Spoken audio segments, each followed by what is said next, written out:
What if I told you one of the greatest sci-fi shows ever made was ruthlessly sabotaged by its own network, only to rise from the ashes years later as a massive cult phenomenon?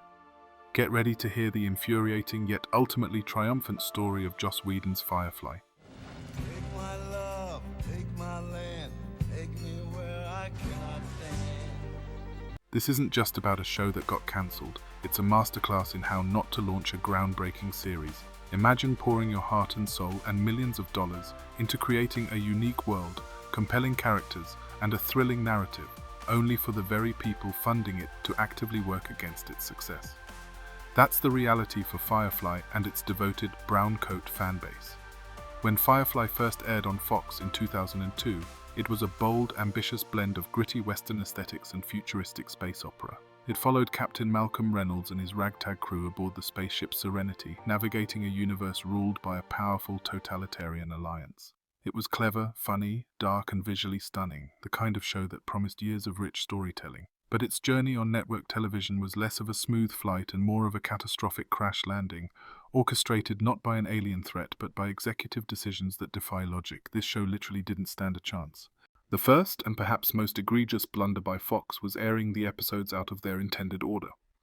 Creator Joss Whedon had crafted a 2-hour pilot episode, Serenity, designed to meticulously introduce the audience to the core crew, their complex relationships, the unique slang, and the nuanced lore of the verse. It built context, established stakes, and allowed viewers to connect with the characters before throwing them into high-stakes action. What did Fox do? They deemed the pilot too slow and instead aired The Train Job as the premiere. This was a mid-season episode that plunged viewers straight into a heist, assuming they already knew who these people were and why they should care. Imagine starting a novel on Chapter 5. It was utter chaos for new viewers, leaving them utterly bewildered and unlikely to tune in again.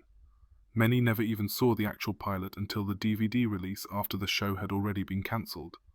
Compounding this error was the infamous Friday night death slot.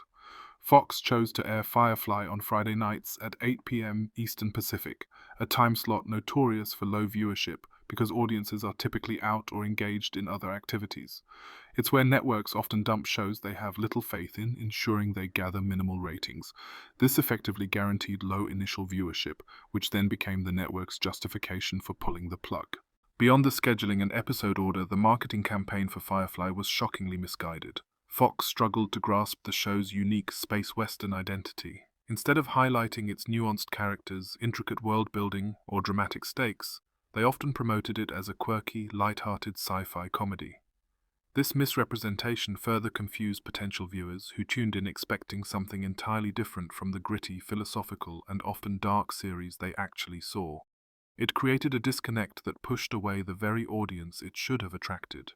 On top of all this, there were significant creative clashes between Whedon and the network executives. Whedon famously fought to maintain